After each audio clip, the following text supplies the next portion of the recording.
You still have time to vote and beat those Election Day voting lines. Our election is coming up, and the San Antonio mayor and the school board bonds, as well as propositions, all of that on the ballot.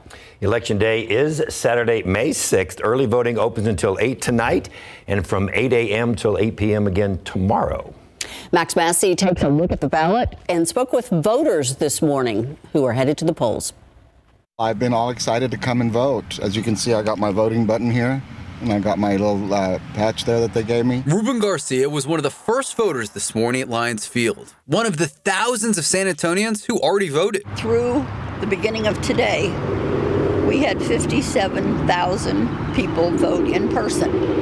And of course, today and tomorrow are the last 2 days, and they're historically the last busiest days when people sort of rush to the polls. Right now, numbers are on track with 2021 voting, but Bexar County Elections Administrator Jackie Callanan tells me they were prepared for more people. That's because what's on the ballot, and they saw an increase of registered voters. So that's an increase of a little over 9%. So when you plan elections, when you look at it, you do your numbers and your algorithms, we plan for another 10% boost, and we're not seeing that yet. So we'll see. Maybe Election Day will be a big day for us. And as election officials really ramp up in the last couple of days of early voting and, of course, get ready for May 6th Election Day, they have to go through training and really put their lives on hold. We always do reviews because, again, they haven't done this for 4, 5, 6 months. And so everybody needs a refresher. As for Ruben Garcia, he has a message out there for anyone who hasn't voted yet. Polls are open everywhere. It's time to get out and have a voice and use your voice. Max Massey, KSAT12 News. So far, as Max said, thousands of people have already taken advantage of early voting in this election. And if you want to see what is actually on the ballot, where to go, when to vote, all of that, we have all the information right now. Just head over to KSAT.com and click on the Vote 2023 tab. No using weather as an excuse to not vote. Man, you're not kidding. Well, maybe later on in the week you could. You guys have been pressuring on me again after Fiesta. Already. Wow. It didn't take long for us to forget how well you did last week. It worked out well. It really did. And Fiesta was so much fun. Take a look at this picture. This is incredible. How many? That's a lot of medals, man. That's not even a sash. That's like a full-on vest of medals. Very impressive. Show me your medals. Yeah, those there's a lot there, and it looks like a lot of people enjoyed Fiesta Flambeau. The weather turned out to be great, and big crowds. It was a great year for Fiesta. Thanks to everyone who showed up to the KSAT event as well. As we look at the satellite picture right now, we've got some thin high clouds working through. No big deal. Temperatures are nice, 77 degrees here in San Antonio, but look at Carrizo Springs. Already up to 90 there. You're probably going mid-90s this afternoon here in San Antonio. We'll be in the upper 80s, I think, by the time we get into the late afternoon hours. Already 83 in Pleasanton, 80 in Rio Medina, 82 in Hondo. Just a little bit cooler here around the city. Bulverde's checking in at 77. Here's our KSAT 12-hour forecast. 87 at 3 o'clock.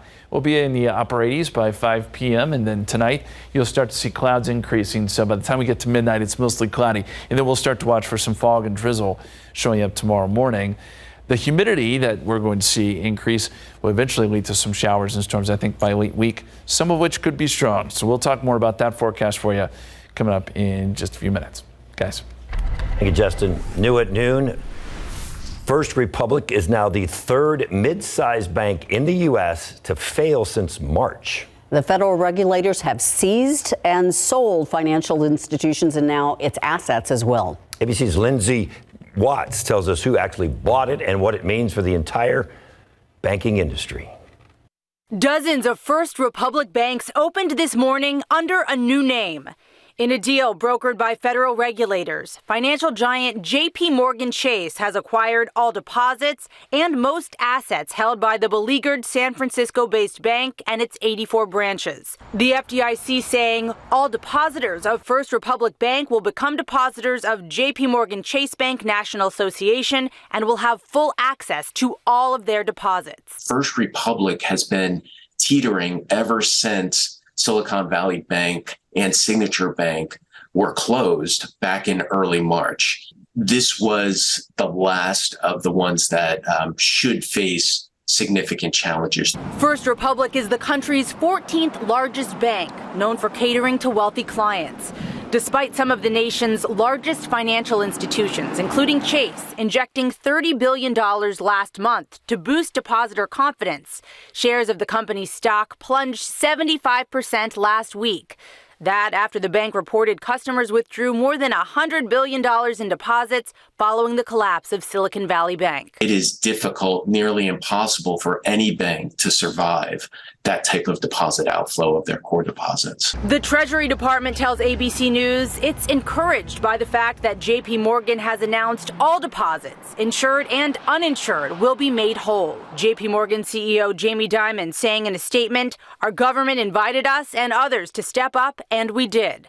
First Republic is the second largest U.S. bank ever to fail. Financial analysts say the most important takeaway here is that no depositors lost money during the seizure and sale. Government officials and market experts hope that this move will inspire confidence in customers that the banking system and their deposits are safe. Lindsay Watts, ABC News, Washington. And in more consumer news, more changes on the way for Twitter. Elon Musk is going to allow media outlets to charge users per article instead of having them to pay for a full subscription. Musk is calling the move a win-win for media organizations and the public as well. The feature is expected to begin next month. And speaking of Twitter, a lot of buzz around a potential competitor. It's called Blue Sky. Right now, it is still in the invite-only phase, but it is backed by Twitter's co-founder and former CEO, Jack Dorsey. And the Apple Watch reportedly getting a major redesign. According to Bloomberg, the overhauled operating system is going to have a new focus on apps. The device is going to be reminiscent of the Siri watch face introduced back in 2017. Then Apple is reportedly testing a tweak to the Apple Watch's physical buttons as well. And right now on KSAT12, Jacob's Well, one of the most popular swimming holes in Texas, is going to remain closed for the foreseeable future. Hays County Parks officials say it's because of low water levels and spring flow. The park in Wimberley closed for swimming during the 2022 season. Even though you can't go swimming, you can still visit the area for hiking and viewing the spring. Still to come, Hollywood shining a light on a famous White House scandal. Yet again, there's a new series on HBO, and we've got the preview next. Also coming up later on in sports, a bond between a local college athlete and a 9-year-old girl could be award-winning. How you can vote for them to be honored as Teammates of the Year. And welcome back. There is a new series on HBO. It spotlights how a president was brought down. Once again, we're talking Watergate. David Daniel has a look at White House plumbers. We now work for the committee to re-elect the president. Your new mission is to make sure he wins this election. We'll intercept confidential information of the radical left. What's the plan? We're going to hit the DNC at the Watergate. Howard, that is the stupidest thing I've ever heard. White House Plumbers tells the Watergate story from the perspective of the burglars, with Woody Harrelson as E. Howard Hunt and Justin Theroux as G. Gordon Liddy. Many times when we were shooting that we looked at each other and we were like, this actually happened, right? And they'd say, yeah, this actually happened. And so that part of it was really fun. Yeah, I love it from the perspective of the burglars, you know. I think that's the coolest view. I'm surprised we never had that before. Somebody needs to clean this mess up. You want us to break in a fourth time? Wait, what do you mean a fourth time? Nothing. Spy talk. I didn't know that there were 4 break-ins. I thought it was 1 break-in. You know, I didn't know that they just botched it 3 times in a row before they really botched it. He'll hold his hand in the flame of a candle. I do not bend, and I do not break. What's the trick? There isn't one. Gets third-degree burns every time. There were times where when I felt like I was doing him the most accurately, it was too broad. And so I would rely on David Mandel, our fabulous director, to sort of dial him down. He'd say, well, let's pull it back just a little bit, you know. Hunt was smart enough as a CIA agent to know that the best CIA agent is the guy no one recognizes. Liddy doesn't think like that. Liddy wants to be famous for being an undercover operative. That doesn't make really any sense. It was was just, it would just get became unhinged. so fun. It was hilarious. And, The opportunity to zoom in and tell these two guys' stories, who these guys are, what made them do it. President is a good man. Between you and me, I worry about some of the people with whom he surrounds himself. In Hollywood, I'm David Daniel. Woody Harrelson brings up a good point. That's a different perspective than we normally see. Right. Watergate. This is a little rewrite Yeah, like that. that we've never heard before. I mean, we know how it ends, but it looks very entertaining. I want to check that out. So 77 so far today. 58 was the low this morning. Really comfortable to start, right? We were below average. We're going to be a little bit above average, I think, by the afternoon. And that has to do with the dry air. So the humidity is still low for now. We're not going to get up to that record of 99 set back in 1929, thankfully. But it is going to be warm this week. We'll talk more about that 7-day forecast coming up.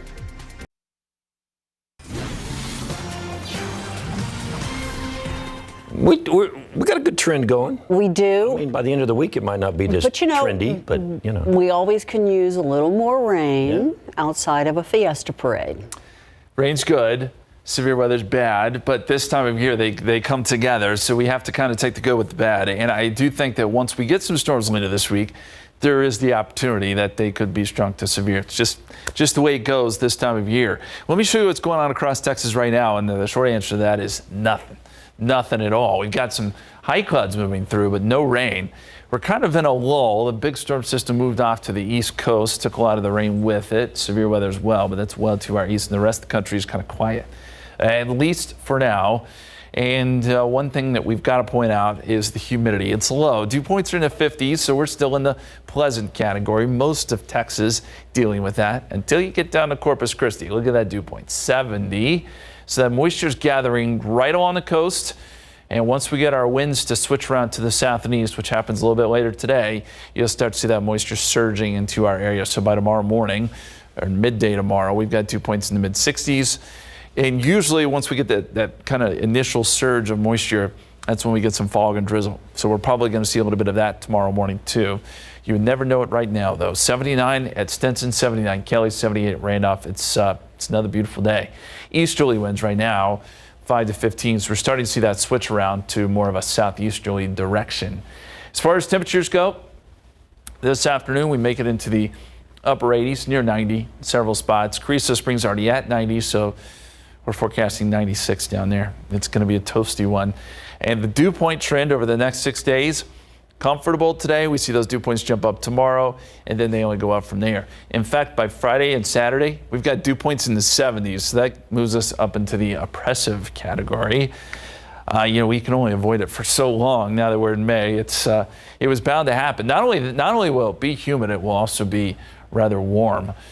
Water vapor imagery shows we've got a big low here over the Great Lakes. That's kind of dominating most of the weather for this side of the country. And then you've got a low over California, a couple of lows actually, but this will kind of combine into one.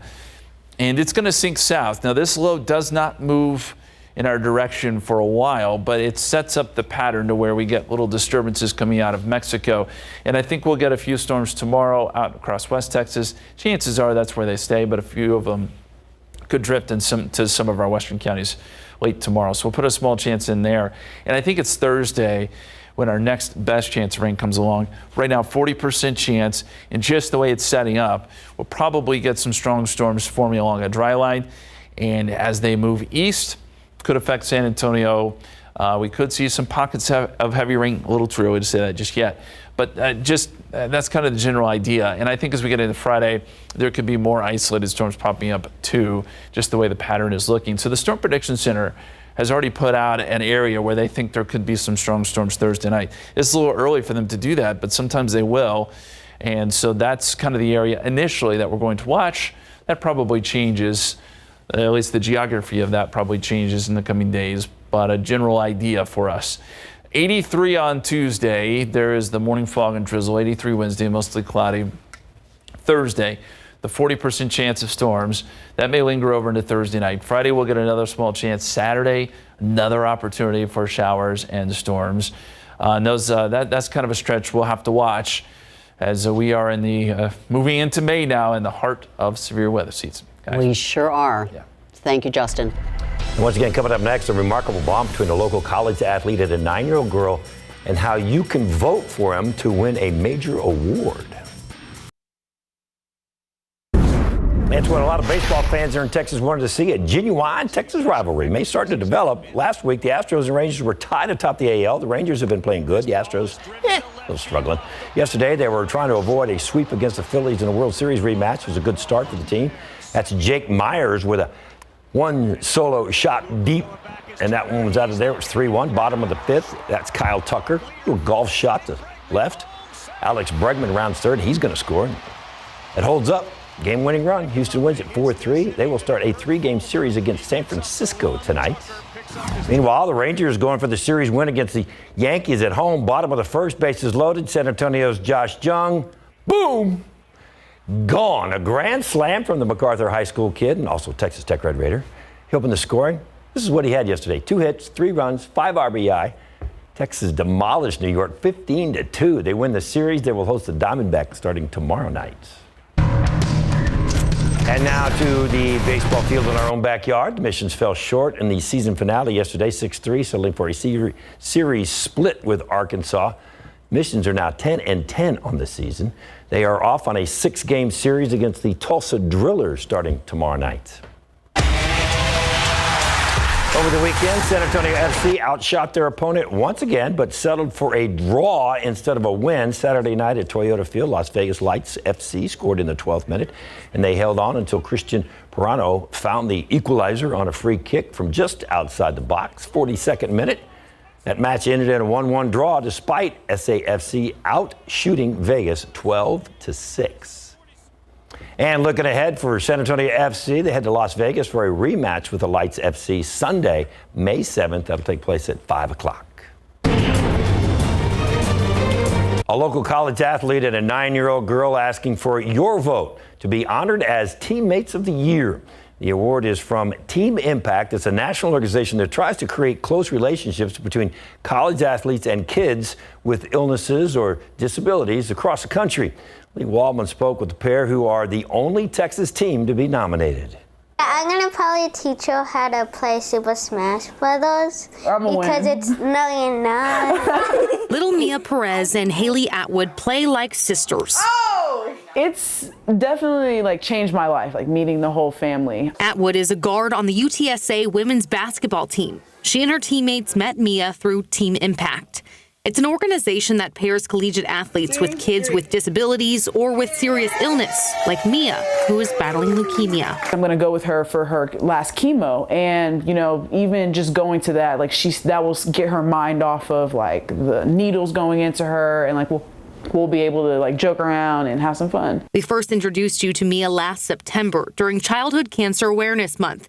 She and Atwood are on a mission to continue to spread awareness, and they're using their nomination for Team Impact's Teammate of the Year to do it. Once you tell everybody, then other people will know about kids with cancer, then maybe they'll do something about it, and probably scientists will try to find a cure for different types of cancers like brain cancer. The Teammate of the Year award honors the bond built at a gala in Boston on June 1st. Mia and Haley are the only team from Texas nominated for the award, and they're determined to win. Your votes matter. It counts. It's beyond the trip to Boston. We just want to bring awareness to this topic that really isn't talked about. What a great idea. Of course, that was Lee Waldman reporting. So the voting for Teammate of the Year ends on Thursday, and we've got a link on our website where you can vote at KSAT12. So you can vote for Mia and Haley as many times as you'd like. We hope you do it a bunch. And there's some other exciting news. Mia's going to be done with her cancer treatments next month, and we wish her well. They make a great team, don't they? Yeah. All right, the party with a purpose may be over, but it's always a party at SA Live. Jen and Fiona, you're not tuckered out at all. You're still celebrating. Well, happy Monday. We have got a little bit of everything on today's show for you. Yep, and we are giving you a sneak peek of one of the newest rooftop bars in town. Let me tell you, you can have a cocktail, some delicious food, and just enjoy and take in the city line. And Mike and I hit the football field in an obstacle course race to the finish. And I'm telling you, you guys, it is so worth it and made my day to see Mike Osterhage try to master a hamster ball. Yes, it's happening. Plus, we have Once in a Wild Mobile Zoo here, bringing some furry and some not so furry animals to show us. We're getting up close. And how about some unicorn-themed treats with local baker Addie Bear Sweets? And we're going to see some amazing gem cakes.